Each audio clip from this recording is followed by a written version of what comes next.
today. We're going to start off with some announcements. If this is your first time here, we'd love to have you fill out a visitor card at the Connect table as a gift to you for being a first time. We donate $25 to Compassion International and have a copy one made by a local artist here at the Art Center for you. Baptism. As the weather warms, we're planning to hold a baptism service. If you would like to be baptized or just like more information about what Horizon believes about baptism, please let Alex know. In the New Testament, being baptized was the first step in becoming a student of how Jesus lived and loved. If you would like to give to support the work of Horizon, you can do so online at our website, relationshipsnotreligion.com, or via Venmo or PayPal, or in the box on the connection table. All right, we're going to start worship. Feel free to stand or sit or find a place that's comfortable to you. Let's worship our Lord together today.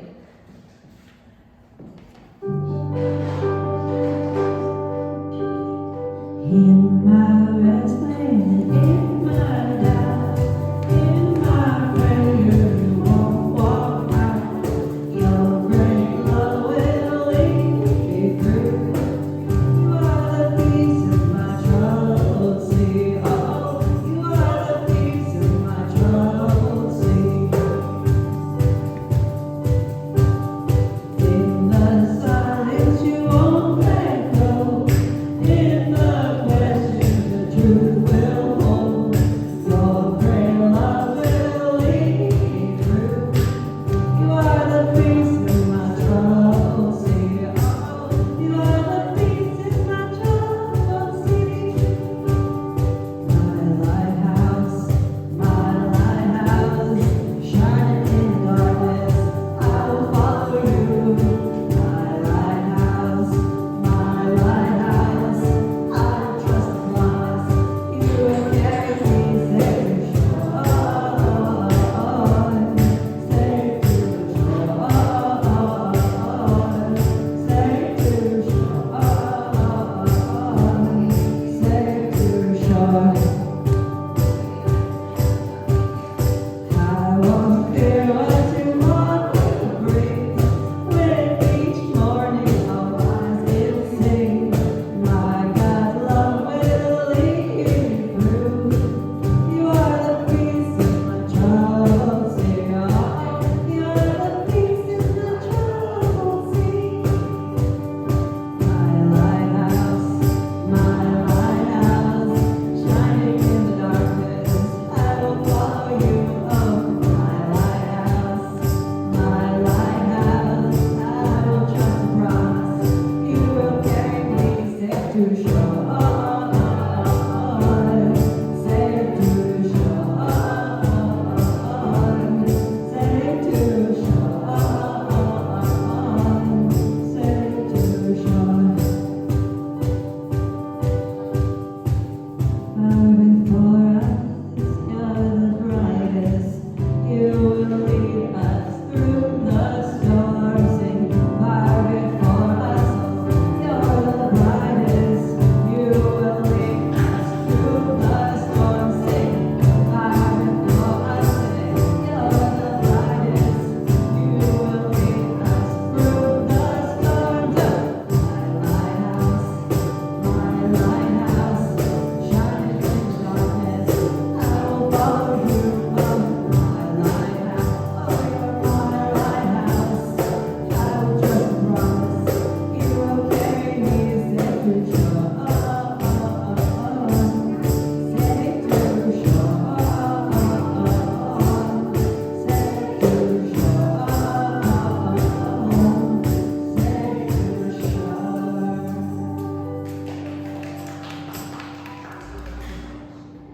You got me out of it with that one out.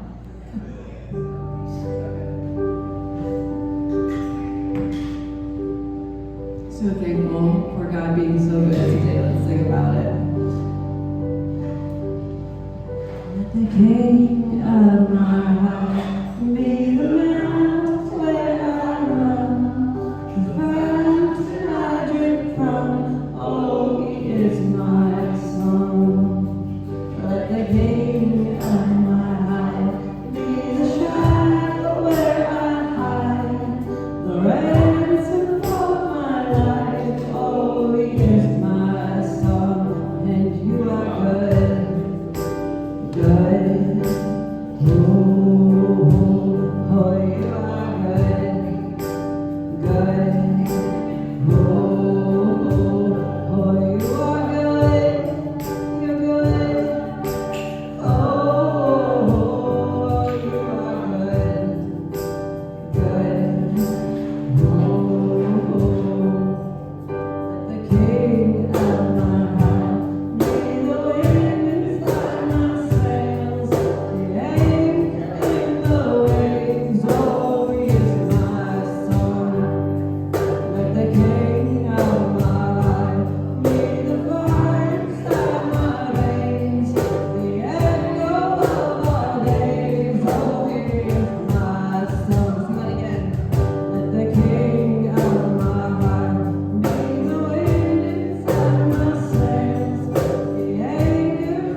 good.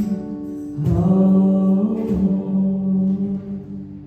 dear Heavenly Father, thank you for being so good to us today. Be with Alex as he brings us your word. May we receive from you with open hearts. In your name we pray, amen. Do we deserve to be healed? We're in the middle of a series in the book of Matthew, and we're in a section where it's an extended passage where Matthew shares what it looks like for the kingdom of Jesus to touch down in our world. And when he touches down, healing breaks out. Wrongs are set right. And as we focus over the next few weeks on supernatural healing for ourselves and for our friends, for our neighbors, and for our cities, it's only natural to wonder, do we deserve it? Should we expect healing for us, or will it only come to other people? People who maybe have their lives a little bit more together. A central tenet of Christianity is grace. This idea that none of us deserve the good God showers into our life and into our world. He doesn't do good because we earn it. He does good because he is good, not because we are good. But there's always this sneaky voice in the back of my head, and probably in the back of your head too, that says, because of that thing you did back then or over there, God's not going to heal for you. God's not going to work in your life. God's not going to do these things. Or because of who you are, you don't deserve to see King Jesus heal the brokenness in your life and in your world. Now, Matthew seems to assume that after last week's message, where we heard that Jesus is a willing healer, he seems to assume that we're going to wonder, is he only a willing healer for some people and not for us? Only for those people over there, or those people who have everything together, and not for you and me?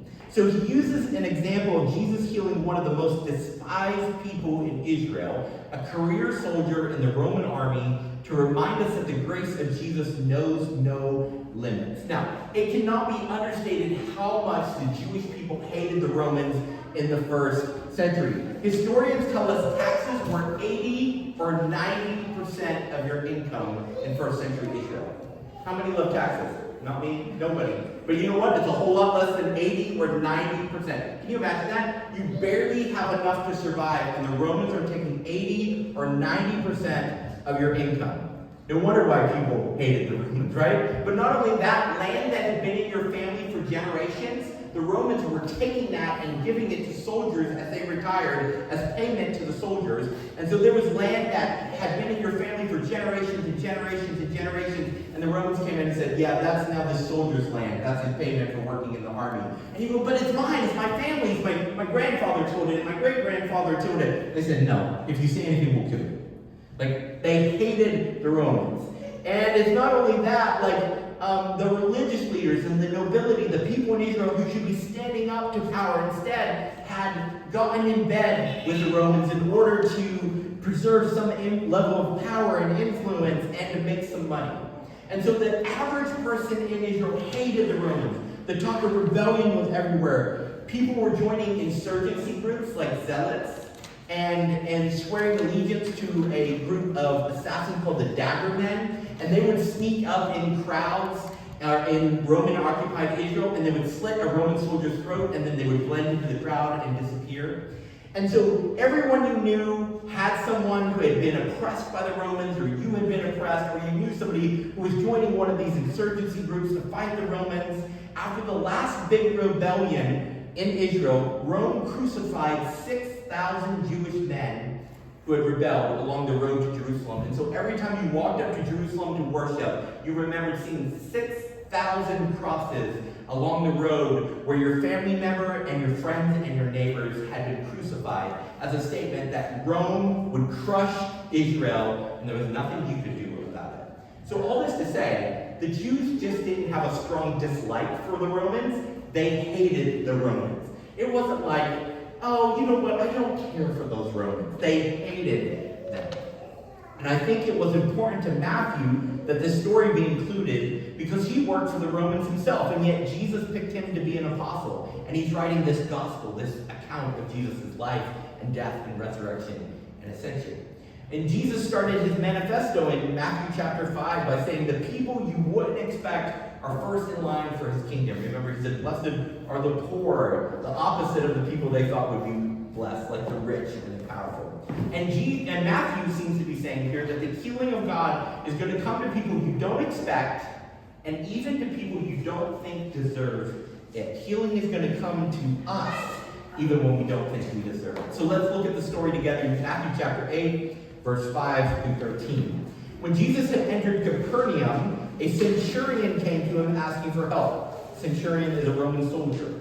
Lord, he said, my servant lies at home paralyzed, suffering terribly. And Jesus said to him, shall I come and heal him? And the centurion replied, Lord, I do not deserve to have you come under my roof, but just say the word and my servant will be healed. For I myself am a man under authority with soldiers under me. I tell this one, go, and he goes. And I say to that one, come, and he comes.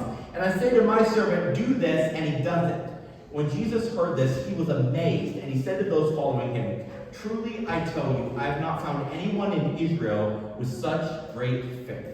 I say to you that many will come from the east and from the west, and will take their places at the feast with Abraham, Isaac, and Jacob in the kingdom of heaven. But the subject of the kingdom will be thrown outside into the darkness, where there will be weeping and gnashing of teeth.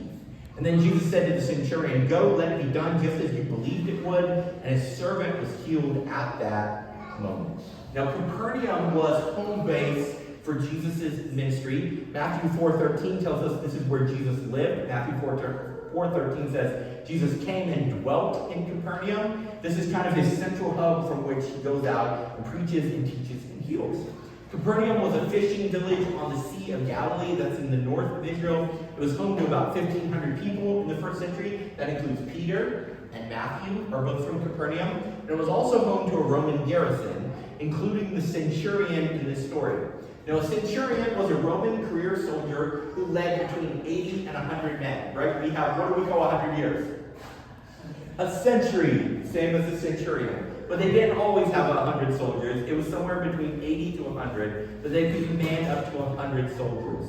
Centurions also carried a vine staff with them, and they were the only soldiers that were allowed to beat Roman citizens. You were not allowed to strike a Roman citizen unless you were a centurion, and they could use their vine staff to beat citizens that got out of control. So they had some unique abilities that other people weren't allowed to do. Centurions were very well-paid career soldiers, and they were often promoted to the role of centurion because they served in battle in a brave or an exceptionally brave way. They did something reckless or courageous, like they were the first to charge through a hole in the wall, and many times they were promoted because of that.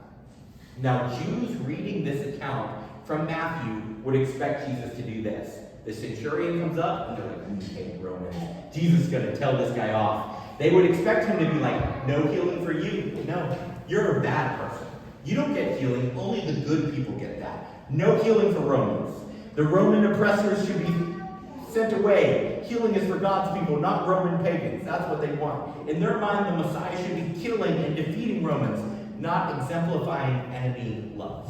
In Luke's account of this passage, he seems to imagine that people will be uncomfortable with this passage, and he includes this detail. This was a good centurion. He was nice to the people, and he even built a synagogue. This is a little side note included in Luke's account, because Luke seems to realize people are going to be uncomfortable with this. Did you know you can still go to Capernaum today and see the ruins of the synagogue that the centurion built? Pretty cool. Anyways, side note. Matthew, though, doesn't give us these details. He doesn't try to soften the blow and say, well, he was a good centurion and he built synagogues. Matthew wants us to know that Jesus heals everyone, even the bad guys, too. Whenever the New Testament mentions a centurion, in fact, there are 7 mentions, they never say anything bad about them. That would have been highly controversial in the first century.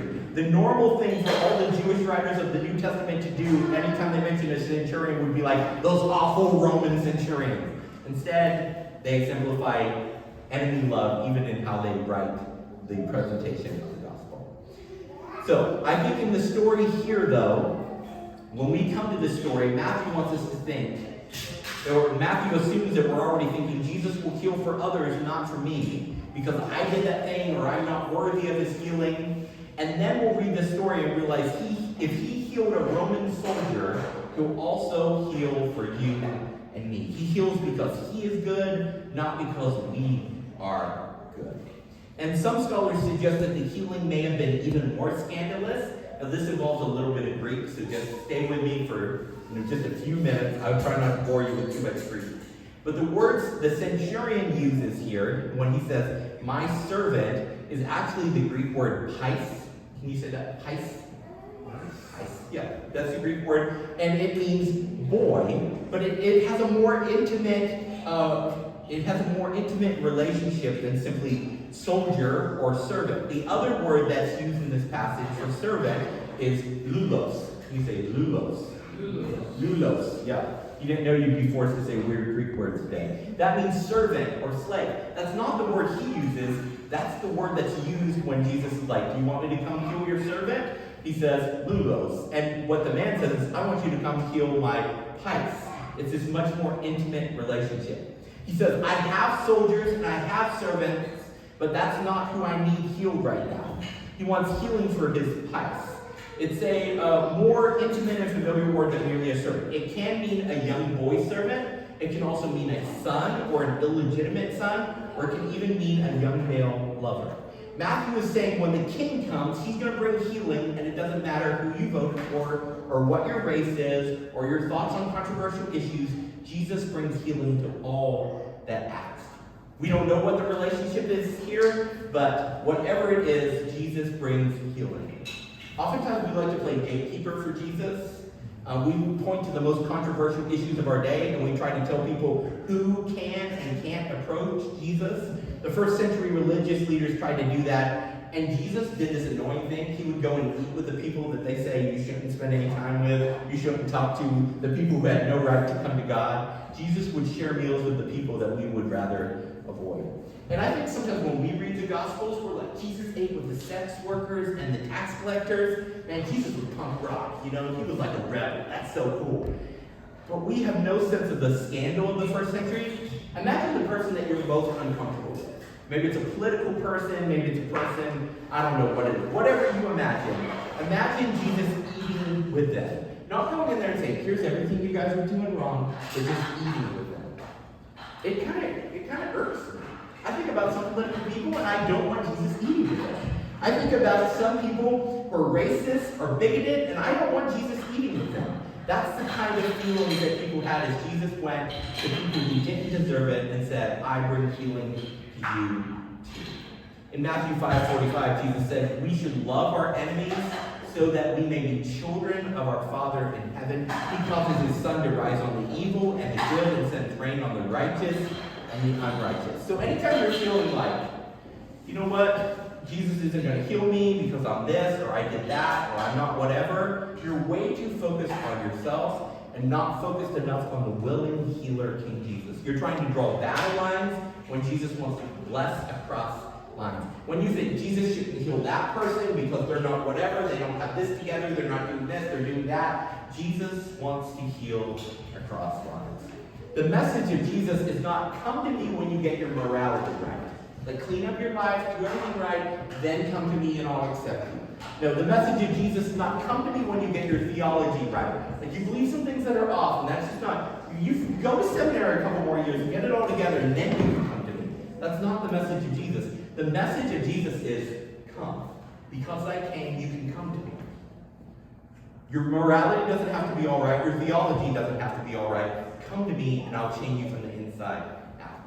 Jesus wants to heal our sin. All of us have selfish, destructive, broken things inside of us. Where we choose things that hurt ourselves and hurt others and hurt our world, Jesus wants to heal that. He wants to heal our brokenness, the places where our lives and our personalities and our history and our story has been broken, and he wants to turn those broken pieces into part of his beautiful story. Every place Jesus comes to is better for having him there. Every life that crowns him king changes for the better because he starts a healing in us, and he wants that healing he starts in us to flow through us and out into the broken places of the world. So Jesus says, okay, you have this boy, this pais that it needs healing. I will go to your house and heal. And notice what the centurion says. He is not worthy. He doesn't think he's worthy enough for Jesus to come and heal. It was against Jewish custom of the day for a Jew to enter a Gentile's house. The Jewish leaders in the first century would say, don't go into a Gentile house. They're unworthy. We are God's people. We're special. We're God's special people. Don't go into their house. And Jesus is here saying, I will come to your house. And he says, no. I'm not worthy. Don't do that. That was never forbidden in the Torah, but the religious leaders in his day had made it an extra rule. Now, there's no change there, right? Sometimes the church still today gets so busy creating commands God didn't say, they ignore the ones he did. I can't tell you how many times in churches growing up I heard, don't drink alcohol. It's against the Bible. Even though it's not in the Bible. But then when it came to things like loving our enemies, they're like, we don't hate them, we just strongly dislike them. I'm like, that's the same thing. Like he said, love your enemies. But we're adding all these extra rules that aren't there. So Jesus says, I will come to your house. And the centurion instead suggests that Jesus just speak and heal him from a distance. He says this because he understands authority. Now, as the authority of the Caesars flowed through the centurion's life and allegiance to Rome, so the authority of God over disease and demons and all else flows through Christ's life and his allegiance to the Father. And Jesus is amazed at this. Like he says, he marvels at his faith.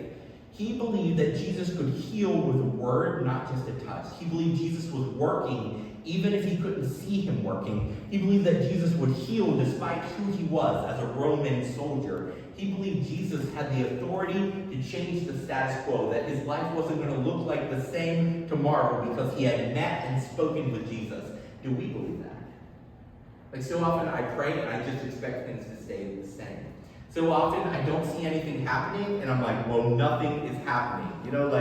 Obviously God is just not hearing me. He's not doing anything. This man had faith that even when he couldn't see Jesus working, he was working. Even when he couldn't see Jesus' touch, he knew Jesus' words would heal. Do we?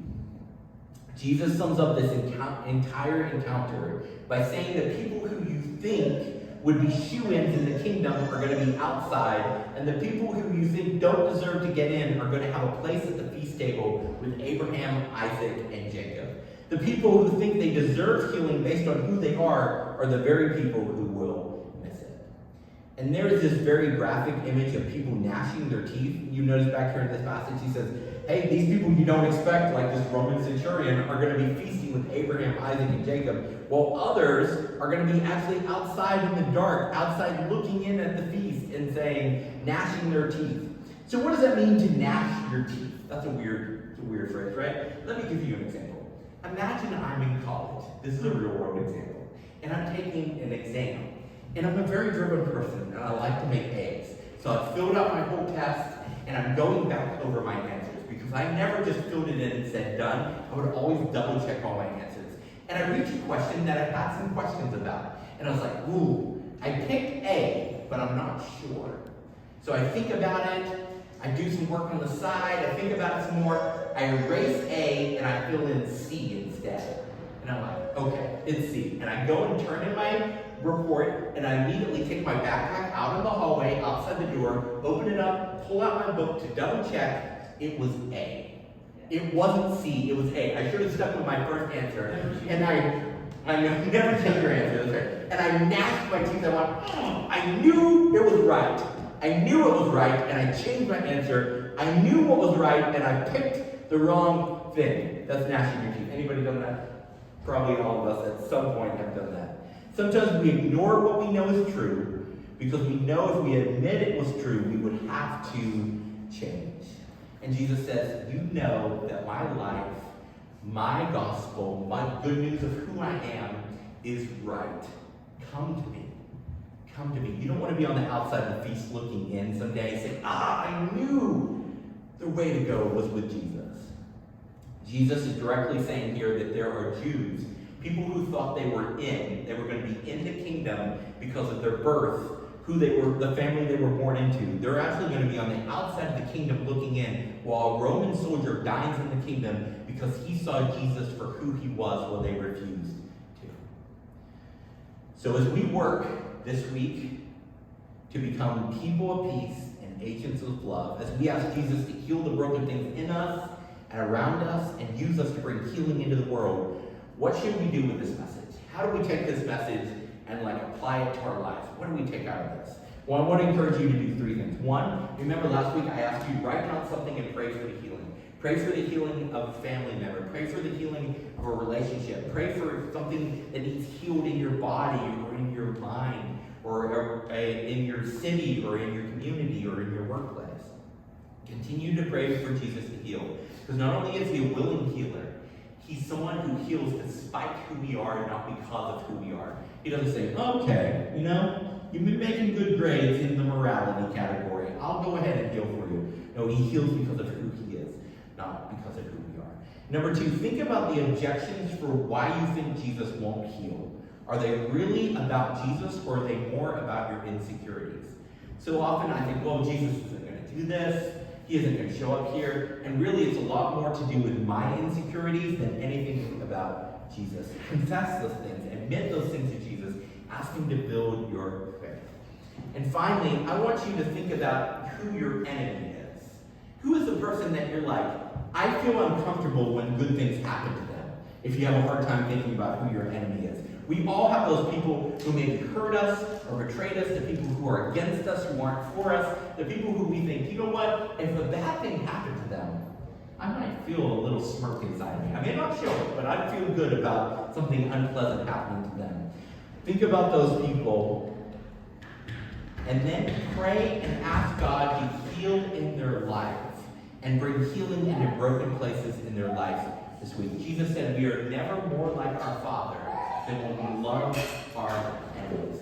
I have had people who should have been for me, other pastors who should have been my friend, but instead they stabbed me in the back. They tried to undo the things God was doing, and I'm like, what is this? We should be the closest allies in our mission to bring the good news of Jesus to the world, and instead they saw me as a competitor. And honestly, I have a hard feeling when I see them. I'm like, I do not feel good inside. I have a lot of feelings about that. So take time.